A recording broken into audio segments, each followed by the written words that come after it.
নিশ্চয় আমি সারাটা রাত যাই হোক একটা দুইটা বাজার মিটিং করে অন্তত 2-3 ঘন্টা আমি ঘুমাইতে পারতাম। কেন কামার পাড়াবাসী কেন আপনারা বুঝুন না? কি ক্ষতি করছি আমি? কামার পাড়ার যেটা অবস্থা, 24টা বছর ধরে এই রাস্তাঘাট হয় না। একজন বলে গেছে আরে প্রতিশ্রুতি, আমি কেন রাজনীতি পাড়া দিছি এই রাস্তাঘাটের জন্য।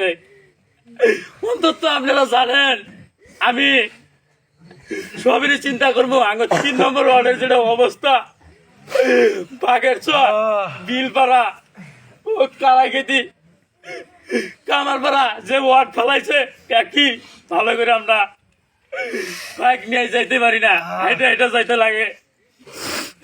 আর আপনারা জানেন আমি অল্প ট্যাঙ্ক ভাড়া আনি। অ্যাকচুয়ালি কি আমার পা একটা খাড়া আছে, এটা সবাই জানেন। আপনারা যদি ইচ্ছা করেন, কামারপাড়াবাসীরা যদি প্রত্যেকজন মানুষ যদি ভাইরান, আরে টাকা পয়সা তো মাইসে কামাই করে, একটা বার আপনারা এই টাকার পাশে দূর না বাইরা একটা যোগ্য মাসের পাশে দূর দেন। দেখেন আপনারা যদি আজকে যদি আপনার ছেলে খারাইতো, আমি মামুল অন্তত বয়ে থাকতাম না, আমি আমার এই অঞ্চলকে সাপোর্ট করতাম। আপনারা যদি এখনো যদি চিন্তা না করেন, এখনো টাইম আছে, আপনারা বলেন মামুল তুমি যাও গা, আমি ভাত দিয়ে দিব। কারণ আমার বহুত হেডেক হয়েছে, আমার থেকে মানে এমন লাগে যে আমি কি করলাম।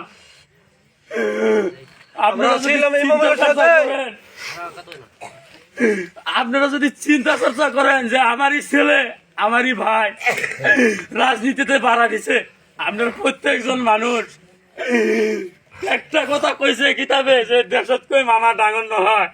কারণ দেখেন মামা ডাকটা একটা মধুর ডাক, সেটার কথা বলছে যে দেশের থেকে মামা ডাঙর না।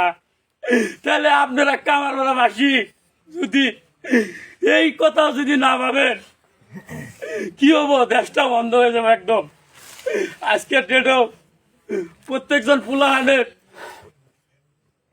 বাচ্চা বা পানি আইলে রাস্তাঘাটে পানি থাকে, ফুলাহান পানিতে তো যাওয়া লাগে কাম টাম বাদ দিয়া, তখন তো আপনাকে কামের পয়সা পাতি তো নষ্ট হয়।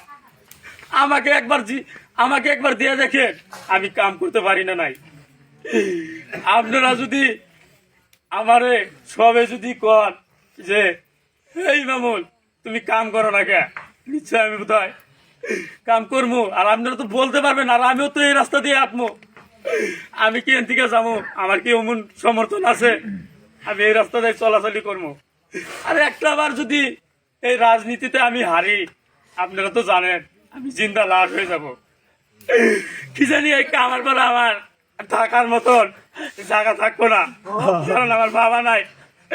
আজকে আমার বাবা থাকলে নিশ্চয় কামারপাড়াবাসী প্রত্যেকজন মাসির ভুলে যেত যে তোমরা বুঝো না কে।